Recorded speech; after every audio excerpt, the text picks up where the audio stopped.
This is Going the Distance with Go Long. I'm Jill Consort Beck, founder of Go Long, and a coaching and accountability service that helps you overcome life's hurdles. One of the things that I think so much about right now, and it's pretty um, present for me, is around how to manage all of the things around retirement. And right now, I'm dealing with something pretty serious with my mom as her Parkinson's continues to progress. And I'm trying to advocate for her and support my dad and support my sister who's local. And a lot of what comes up is the financial piece. And I've learned a lot about, say, long term care, and I'm learning about Medicare. But another topic that I think is really important, particularly with what's going on in Washington, D.C. and funding, is Social Security. I have on the show today Eric Blake, who is the founder of Blake Wealth Management and the host of the Simply Retirement podcast. And he was kind enough to have me on his show, which was very generous of him. And he focuses on women over 55 and managing transitions that women go through at this point in time. You know, you're taking care of your kids, you're trying to take care of your parents. You're even trying to plan for yourself and your own retirement. And so what I want to do was to kind of bring Eric on and have a discussion around the basics around Social Security, what you need to know about it, whether you're doing this for yourself, you're doing this for a loved one, particularly a parent, and how you can understand the basics of working the system. Because like everything, there's a system and there's a way to do it. So Eric, thanks for coming on Going the Distance. Maybe you could talk a little bit about how did a guy get focused on serving women 55 plus, and I'll be 55 plus in like 5 months. Oh, there you go. There you go. Well, I appreciate the opportunity to join you. And so it is hopefully all good stories always start with what's happened to you in the past. You know, the reason I chose to focus on our business chose to focus on working with women is because that is my story. So I was raised by a single mother who was actually in those retirement transition years herself right now and trying to make some of these difficult decisions. But I tell people I never actually knew my biological father.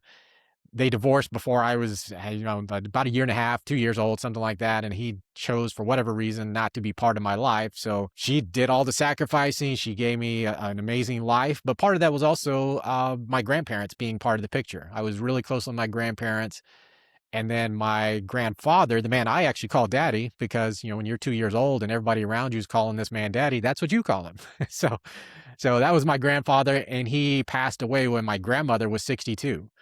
So as I've gone through this career, I've been doing this over 25 years now. I've seen the challenges that they face themselves with things like Social Security and just making decisions on their own without having that partner next to them to say, well, what do you think about this? Or what do you think about that? Or should we do this?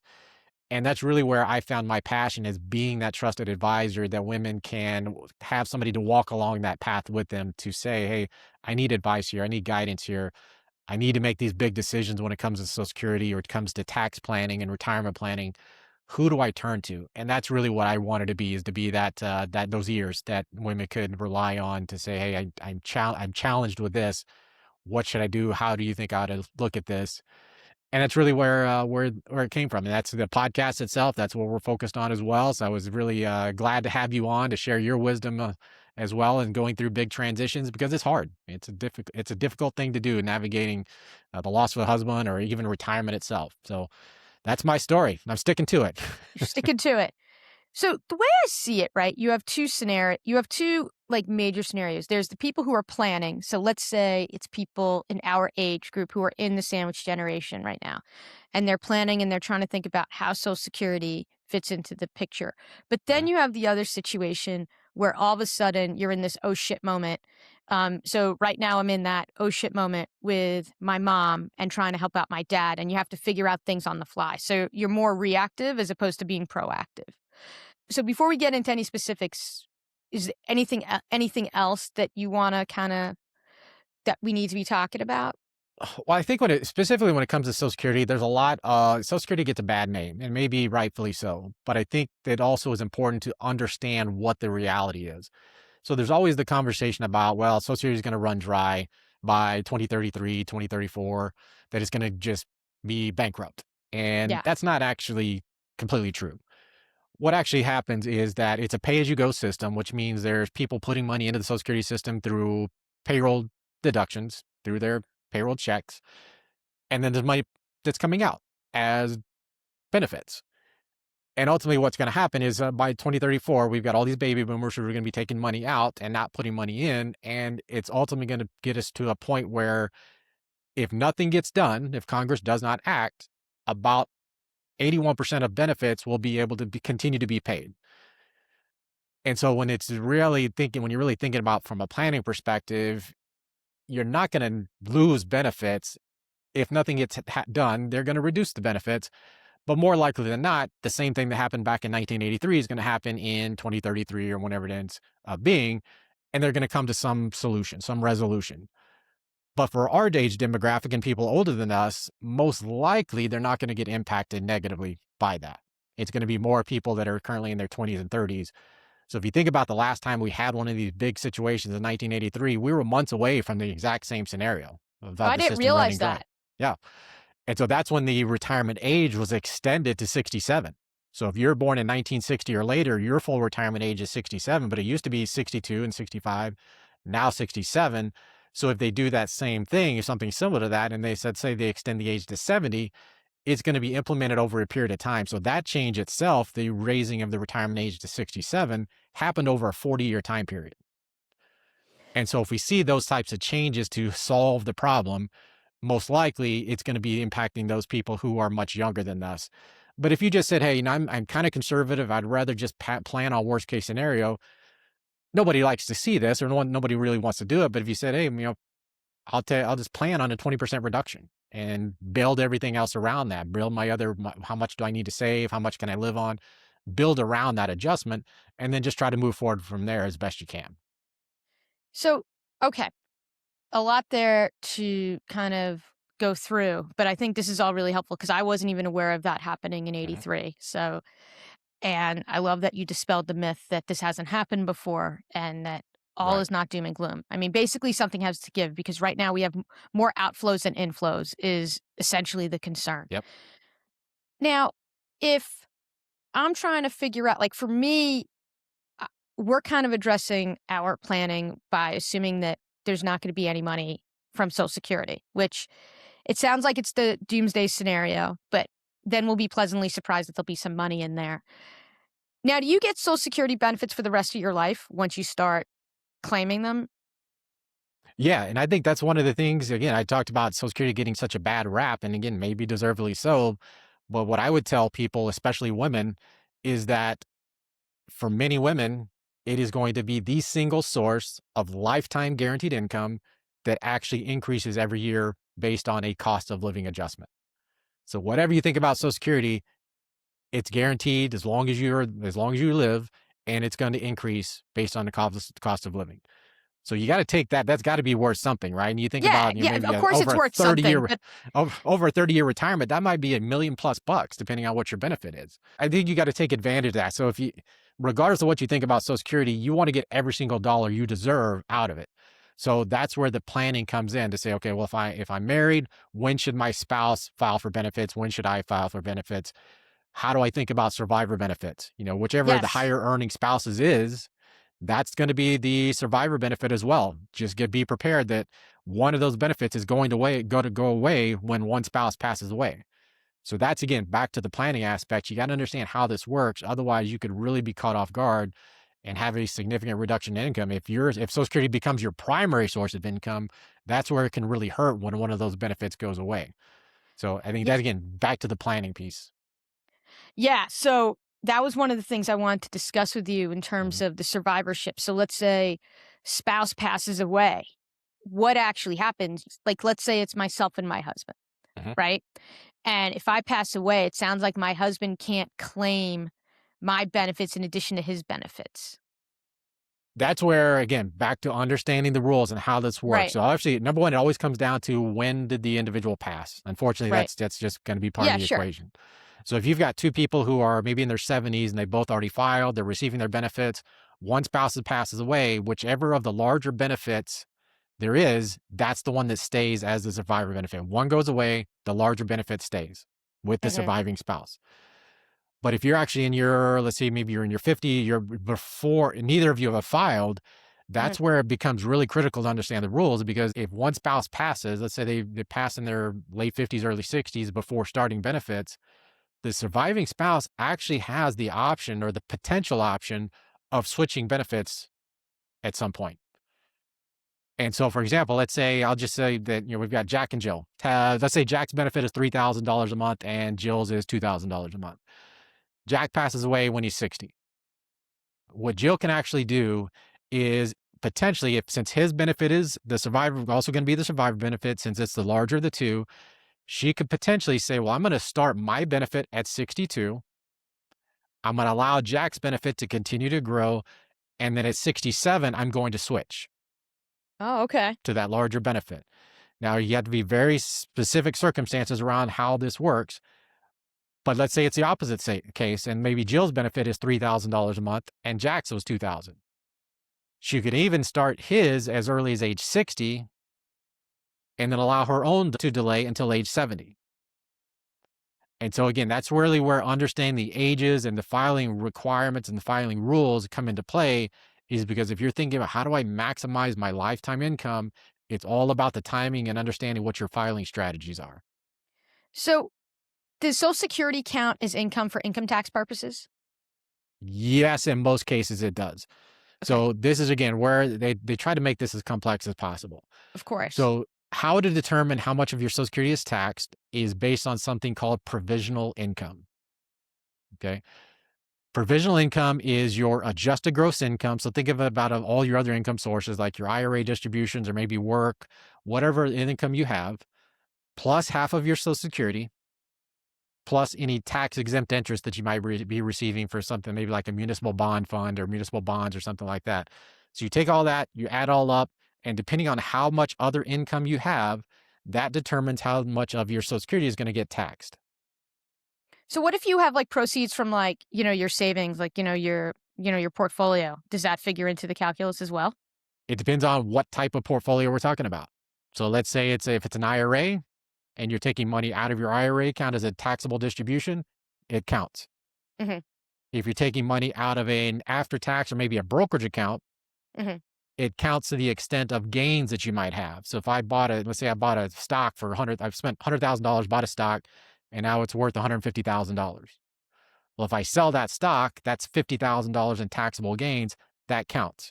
But maybe I'm only taking money out of savings and I'm not really paying a whole lot more tax. I've got $100,000 in savings and I'm just taking money out of that. That's money I've already paid tax on. That would not count towards your provisional income. Right. So that's why it's important to sequence how you're taking Yes, your distributions depending on where you're at with retirement. absolutely. Okay. Okay, got it. So if you're doing something on behalf of a loved one, like obviously you need power of attorney, you might need to like if a parent or a spouse becomes incapacitated Mhm. and, let's say you have power of attorney. We're obviously not going to talk about getting into specifics of power of attorney on this episode, but let's say you do have power of attorney, right? Where do you go? How would I go and advocate and make sure that the benefits that are due to, say, my parents and or myself, or my husband, depending on who I'm doing it for. How does one go about that, and what are the questions they need to be thinking about?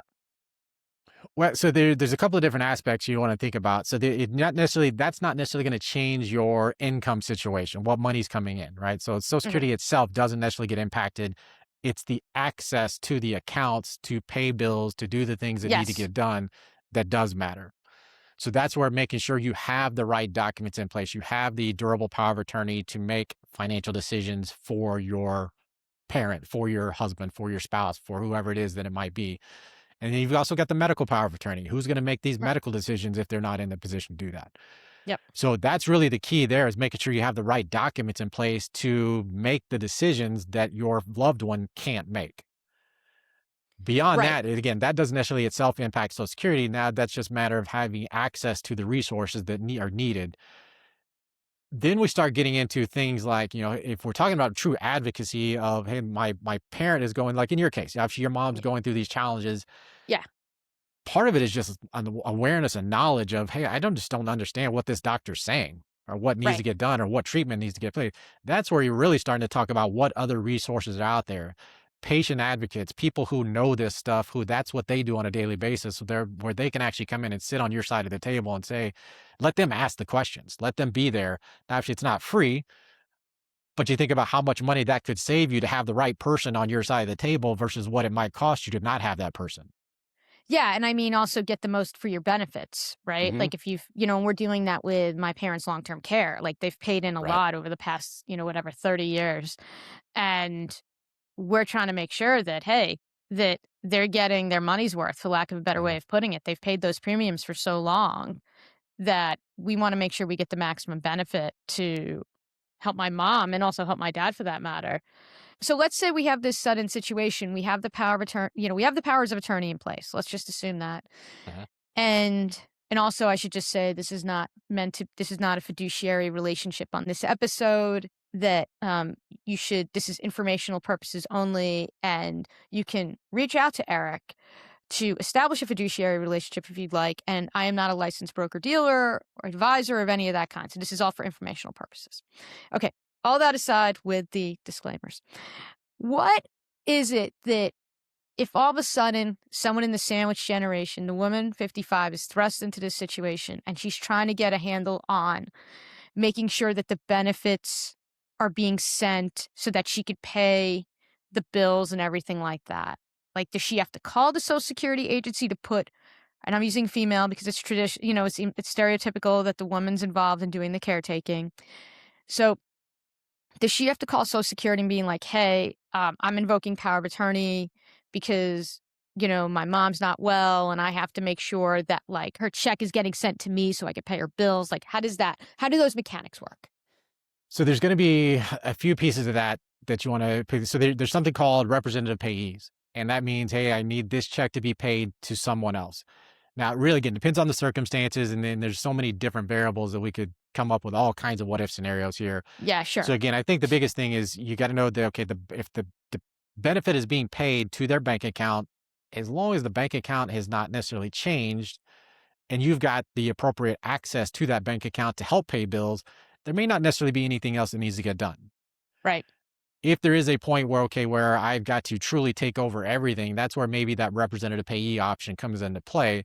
But it's hard to really say what scenarios might dictate that. If they were truly incapacitated in a coma, whatever the case might Right. be, that's where it gets a little bit trickier, and it's hard to give a good exact answer on that. But Yeah. again, the power of attorney and having access to the bank account is really what's critical, and that's where making sure you have those documents in advance Yes, definitely in rather than having to go to advance. the courts and requesting access, requesting custodial access, those types of things. So that's really where the advanced planning becomes so critical rather than being in the middle of all this turmoil, trying to make sure you then again where you got to petition the courts to get access to things. That's where it becomes even that much more stressful and emotional and hard to deal with. Yeah. I mean, we've tried to do some planning in advance of this, and, fortunately that's helped us. A lot of people have not.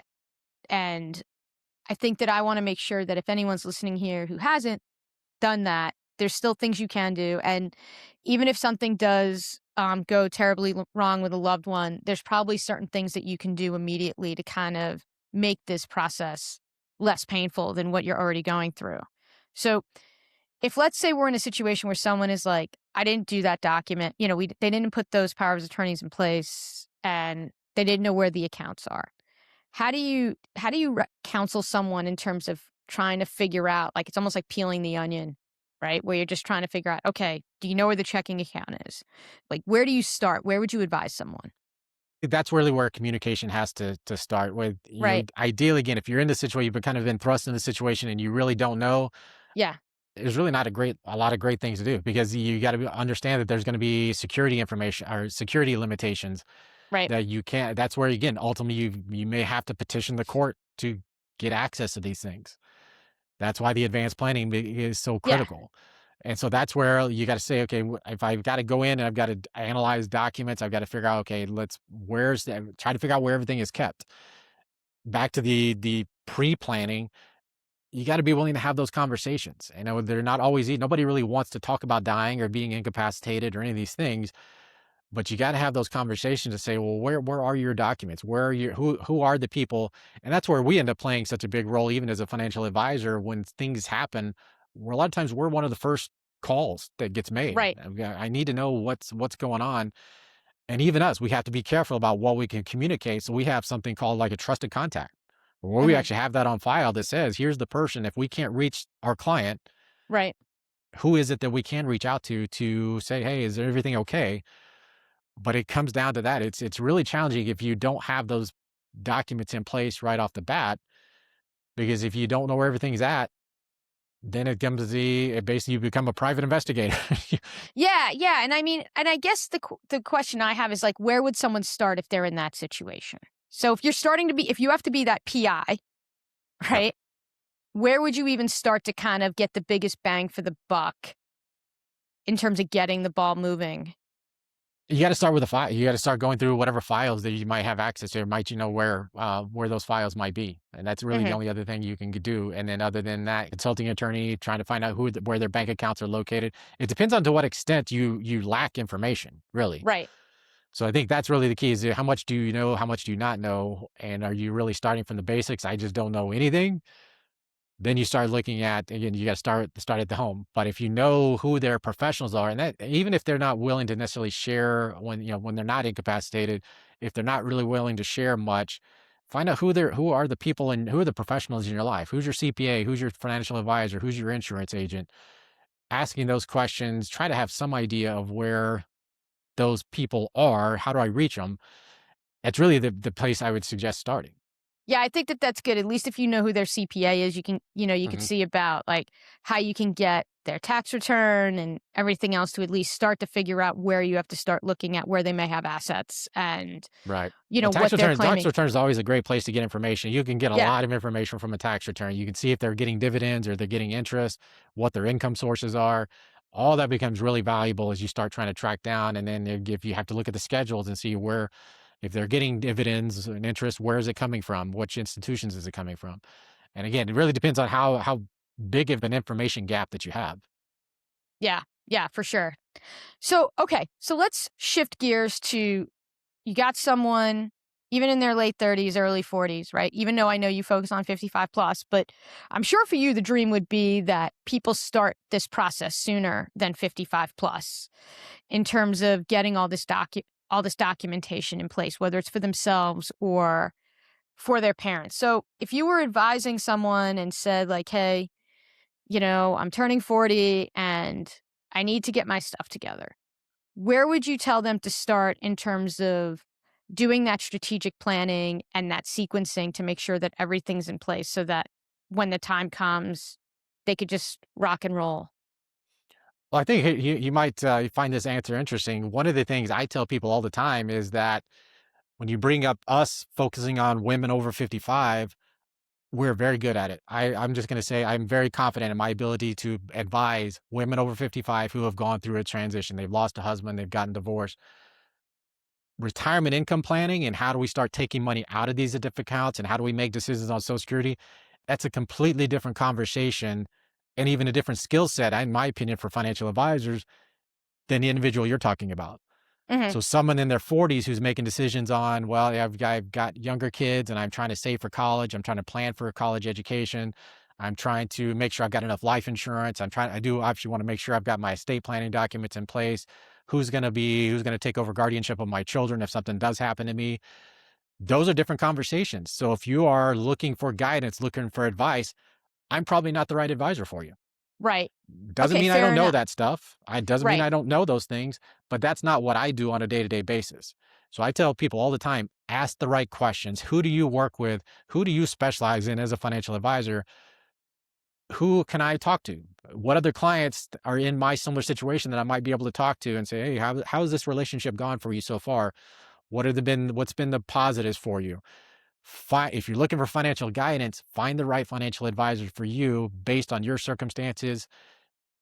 And again, making sure that they're a good fit. So if someone is coming to you, so I'm coming to my 55th birthday is coming up soon. And what does good look like if when someone comes to you at the beginning of an engagement to say like, "Hey, Eric, I'm turning 55, I'm retiring, right? I want to retire in a year, everything else, trying to think about that. And I'm thinking about my next transition. Maybe I'm going to go into consulting after I literally had a client who retired from a Fortune 100 company yesterday. Yesterday was literally her last day. And she'd been in the company for 33 years. She actually tragically lost her husband less than a year ago. So she's going through all of the things, right? Right. So if someone walks into your office with, that scenario that they're going through a lot of transition, what's helpful for them to have in the back of their mind so that they can get the most out of their relationship with someone like yourself? I think the first thing it starts is it's not gonna be about money. It's gonna be about what does my vision of what I want life to look like, what is that gonna be? What am I going to do? What am I retiring? Again, that's one of the biggest challenges I think people have is I'm trying to get away from something. I'm retiring because I just don't wanna do this anymore. But what do you wanna do? What does the future look like? What am I retiring to? Is it a new opportunity that I've been dreaming of for the last 20 years while I've been doing this thing that I'm really not enjoying or that I've just gotten burnt out on? What is it? What do I want the next 5, 10, 15, 20, 30 years? What do I want that to look like? What am I going to spend my time doing? And then let's use that as our guiding force to determine how do we then manage your financial decisions around that piece. So you got to start with what is it that I want life to look like? I did a podcast episode a couple of months ago on the 1,000 hours of retirement. What am I going to do with my 1,000 hours? And the basic concept was that so many people haven't done that part of the planning. They might be in good financial position, but they don't know how they're going to spend their time. And the idea that, okay, if I spend 8 hours a day when I'm working, 4 hours of those when I retire, 4 hours of those are going to be taken up by just general life, by chores, doing whatever. But there's going to be about 4 hours a day that I'm going to have to account for. Am I going to go back to school? Am I going to take up a hobby? What am I going to do? And the basics of the article was that so many people just spend time watching TV. I met a guy, that's what him and his wife do, is Mhm. they help people try and figure out what that next phase is gonna look like and what is meaningful to them because it was based on his experience of him and his wife, like, they retired and they basically didn't take care of themselves and they became couch potatoes and everything else, and they're like, "Wait, this is not gonna work out Right. well for us on a number of fronts." And they had to do all, like, the internal, like, finding themselves type of thing, like, what do they want their relationship even to look like? I do think that there is that aspect of, like, what's your why? And I Mhm. I even talk about that with my coaching clients, right? And, they'll come to me and they're like, "I wanna lose weight," or whatever it is, and I'm like, "But why do you wanna lose weight? Like, what is it that you're Right. lacking confidence in?" And I think it's similar for you, it sounds like, when someone's coming to you and they're like, "Hey, I need some help," and it's like, "Well, what are you not confident about in the future? And how can you help build that confidence that people can live the life they want to live in this 55 plus back nine era that right now is going around hashtag on social media?" But it sounds like that's what you do is you help restore that confidence that you can do these things. You just need, here's how we go about restoring that confidence. Well, I think it comes down to, how can I advise you? And again, it's not necessarily my job to tell you how to spend your money. It's Right. how to most effectively use your resources. But if you don't know what that's going to look like or what I'm going to spend my time doing, oftentimes you'll see people that are be overspending because they're trying to find whatever that thing is, or they even underspending. That's even a bigger risk for a lot of people is underspending because they're afraid they're going to run out of money. I can do the best financial plan, best retirement income plan out there, but if you're not, if you're too afraid to spend your money, it doesn't emotionally, it's not necessarily any better than overspending. And you got to think about what is it that what could I be doing with this money? What am I? And if it's just a matter of again, I just retired from something because I didn't want to do that anymore. That emotional toll can impact you for years and years if you don't again take time to step back and say, what is it that I could be doing? What is it that I want to do? And then build your retirement plan around that. Your financial, how do we now pay for those things that you want to do? But if you just start with more, I just want more money or just the money component, it's hard to know what's success. Yeah, I mean, I talk about this with clients, like, especially if they're in a job transition. Are you running from something or are you running to something? Because there's a Mhm. difference in terms of how you message that. If you're excited about an opportunity and you're running towards it, your mindset's a little bit different. It's kinda like the glass is half full, but if you're running away from something, it's more of the glass is half empty, and people will sense that, and you're probably not gonna come across the way you want to if you haven't figured out why you're excited about the future as opposed to staying in the past, right? Well, I think one of the importance I talk to our clients about, practice retirement before you get there.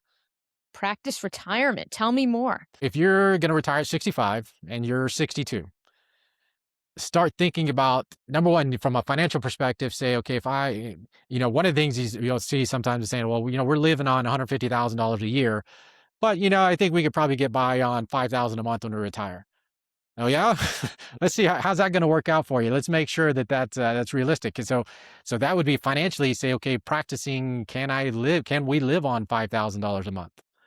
So that would be one way of practicing. So can I stay within the income limits that I've set for myself? But the other part to that is start doing the things that you think you're going to be doing in retirement. Now, actually, you might have time limitations and time off that you got to take from work. So you got to figure out how to manage your time within that. But there's again, just thinking about what if I'm going to, this is what I think retirement is going to look like. Start putting that into play as best you can, financially and activity wise. And does it work? If I said, hey, I'm going to start doing this hobby, start doing that from time to time and say, do I really think I could spend hours and hours doing this? Or was it just kind of a pipe dream? So Right. that's where you start thinking about before you find yourself on day one of retirement, now wondering what I'm gonna do, or I really don't like doing that. I really don't like Right. playing golf. Right.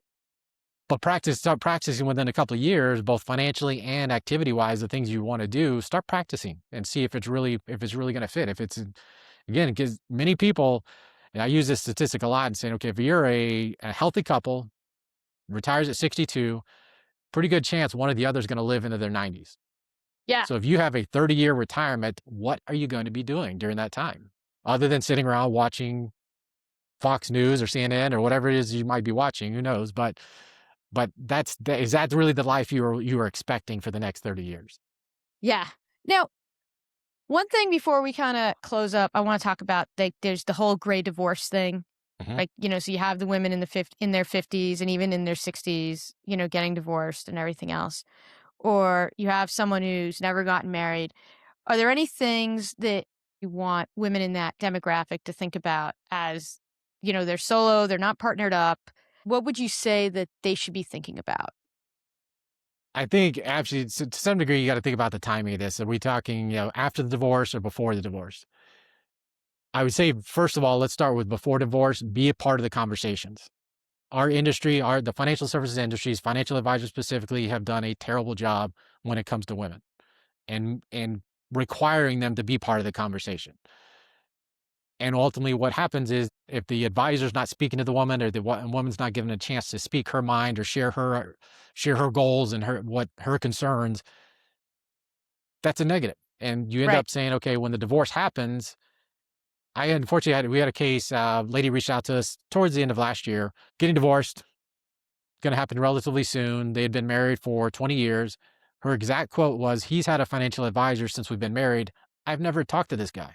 Now she's going through a divorce and she doesn't really know what's out there. She doesn't know what the resources are. She doesn't know what the financial resources are. She's been a stay-at-home mom for their 18-year-old son. Now she's thrust into the situation of, hey, I don't know what my financial future looks like because I don't know what we have.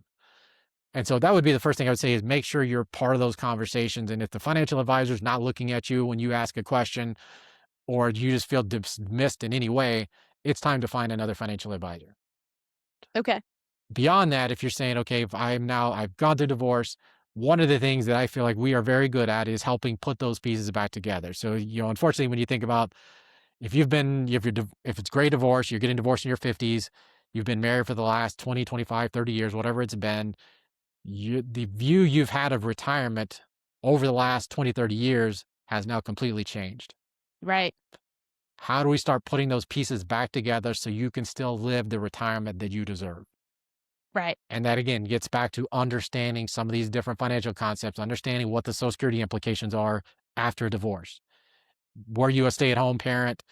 Did you work? Do you have your own benefit? Are you going to be eligible for an ex-spousal benefit? That's a whole nother podcast episode right there. It was what Ex-spousal are the benefit. Okay, well, exactly.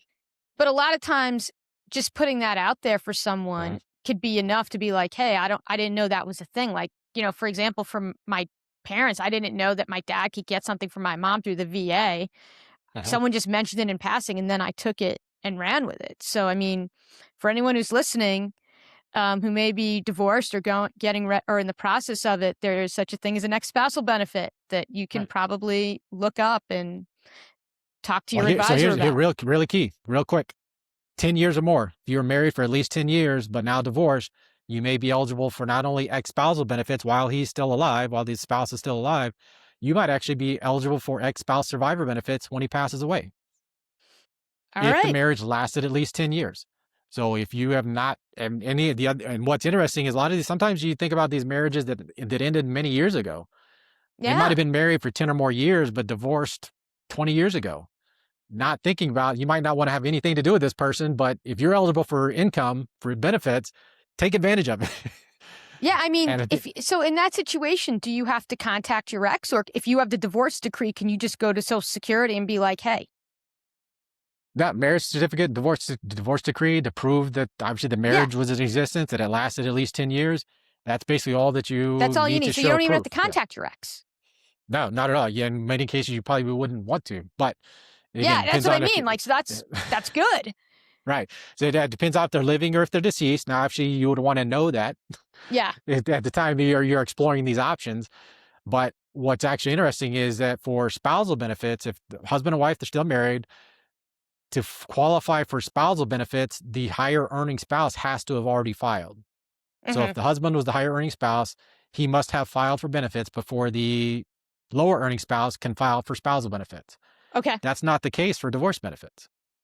All As right. long as he's 62 years old and you're 62 years old and divorce happened at least 2 years ago, she might be able to file for ex spousal benefits at that point. So again, depending on the income situation, if you don't have any income, that might be a great source right there. But again, it comes down to understanding the rules. Eric, I want to talk a little bit more about the divorce aspect of Social Security because I think this is really important. A lot of people got divorced during COVID. I don't know if it's because of COVID or because of the age point or because women have more say over their financial future and they have more agency. But I'd love to understand what the nuances are. Like, for example, if you sign a settlement with your ex and you get a payout, does that mean that you give up the right for these Social Security benefits? Not at all. And I think that's one of the key things that women need to know about is Social Security is not negotiable. You're either eligible or you're not eligible. There's nothing to do with divorce decrees, settlements, none of that matters. The key pieces of this to be aware of are, did the marriage last at least 10 years? And then if we're talking about ex-spousal benefits, meaning your ex-spouse is still alive, that's what we would call ex-spousal benefits. It's up to 50%. And you can't get remarried. If you ever get remarried, you're no longer eligible for ex-spousal benefits off of that former spouse. But as far as ex-spouse survivor benefits, if that marriage lasted at least 10 years and you don't get remarried until you're after 60 or later, you are still potentially eligible for ex-spouse survivor benefits on that previous spouse, even if you happen to be married, as long as that marriage didn't happen until after the age of 60. And those are some key things, especially when we're talking about that gray divorce, where, if you look at the stats, divorce overall, the divorce rates are decreasing, except for that one specific demographic, that gray divorce, silver divorce, over 50 plus. That's the demographic, or that's the area of divorce where it's actually increasing over time. So these decisions become really critical, and understanding again what the implications are, that again, it's not negotiable. You're either eligible or you're not eligible when it comes to Social Security. You cannot put in the divorce decree that she cannot get those benefits. That can't happen. Wow. Okay. I love finding out information like this. This is like the best part of doing the show. So now let's say someone never got married, right? Mhm. I have a lot of friends, women friends in tech and in financial services who have not gotten married, right? Is there anything specific if you haven't been formally partnered, in terms of, for tax purposes, Mhm. that they should be thinking about as like my friends start hitting this phase of their life as they're thinking about planning? Well, I think the two things you want to think about is, again, we're talking about back to the Social Security, since we've been talking about that a little bit. Actually, now the decision is strictly on your own. Okay, now do I delay Social Security as long as possible to age 70 to maximize my benefit, that lifetime guaranteed income that will increase every year based on inflation? Age 70 is the maximum benefit. Do I need to think about waiting until 70 to file for my benefit if it's just me? The other thing to think about is taxes. And so when we're talking about tax planning and which accounts do I draw from first and which income sources do I start first? Thinking about that, that as a single filer, your tax rates are about half of what a married filing jointly the tax rates are. So Mhm. the tax implications become that much more critical to understand, and understanding how do we ultimately reduce our lifetime tax liability? Do we need to be thinking about Roth conversions as we get close to retirement or in retirement? Do we need to be thinking about some of these more advanced tax strategies so I'm not giving more to Uncle Sam than I need to? I always Yeah. talk to our clients about we're okay paying our fair share to Uncle Sam. We just don't want to leave him a tip.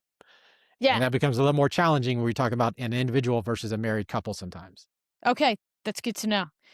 All right. So, what do you think are, say, like 2 or 3 things that you wish women knew going into this process of understanding Social Security and understanding these 55 plus transitions to maximize, everything that they've put into the system? I'll give you I'm not huge always on statistics, but I think there's a couple of things that you want to think about if you're a woman who's over 55 is 70% of women will change financial advisors within 12 months of losing their husband. I buy The that. reason the reason for that is in most cases they didn't have a relationship with that advisor for many different reasons. We won't necessarily have to get into that, but just understanding that there's reasons why that statistics is reality. Also, there's a stat that basically 80% of men will die married, 80% of women will die single. I believe that. I can totally see that. I don't know if it's that high, but I mean, it's close enough. Basically, when you're thinking about this, you're thinking about at some point women will be solely responsible for their financial decisions. Yeah. If you're not prepared, that's going to make that much more difficult. Yeah, So for sure. thinking about how do I make sure I'm not in that position and being part of those conversations, because men don't always make great financial decisions. And then back What? to the social No, shut up. back to the Social Security conversation. If you are not part of that decision around Social Security and your husband files at 62 and he's the higher earner, you're the one that's most likely going to get negatively impacted by that. Because the survivor benefit that you're going to be eligible for when he's gone is going to be that benefit he chose to take at 62 versus delaying it and having a much, much bigger benefit, let's say at age 70. Right.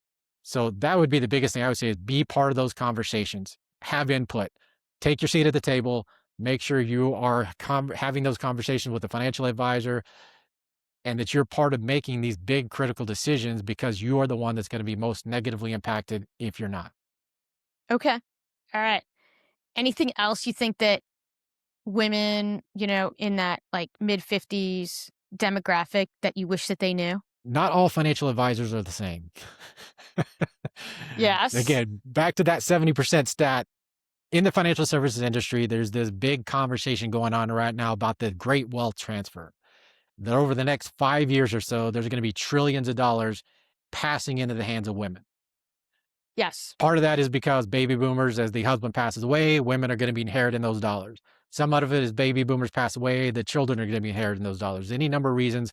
More women are starting businesses. They're selling those businesses at big amounts. All kinds of reasons why women are going to be controlling a significant amount of the wealth in this country over the next handful of years. In our industry, the big conversation is, well, what are you going to do to be prepared for that? I'm like, why is this transition? Why is this now the trigger for you to start thinking differently about how you work with women? Why weren't you doing this the last 10, 15, 20 years, last 100 years? And so for me, from that's a frustrating aspect when I think again about my mom and my grandmother, if they were having a conversation with one of these men, financial Yeah. advisors, and basically saying, well, just do it because I told you to. That doesn't work. That's not the way this is supposed to work. So if you are looking or if you're seeking out a financial advisor, find somebody that speaks to you that you feel confident is going to walk along this path with you, not just simply tell you what you need to do just because. So that would be the thing I would say. Again, I think most people should use a financial advisor. I'm not going to tell you everybody has to, but if you are choosing to work with a financial advisor, find somebody that is on your side of the table.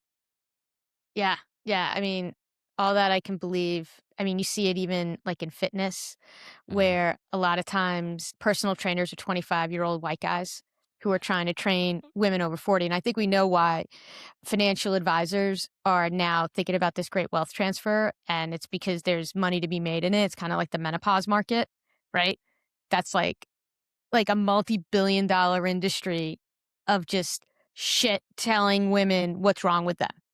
Well, Like, it's funny. Actually the other side of this. It's the concern that I'm going to lose income. I'm going to yeah, lose clients. I'm going to lose money because I haven't properly communicated with my women clients. right. That's the part that frustrates me is how, again, now, why has this now become the trigger?